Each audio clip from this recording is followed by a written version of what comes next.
Hi, everybody. It's Cindy, the scrapologist.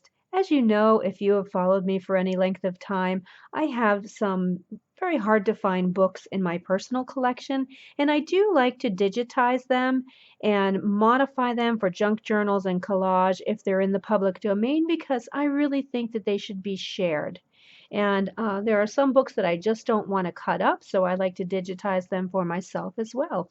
So this is one such a book from the early 1900s called Butterflies Shown to the Children.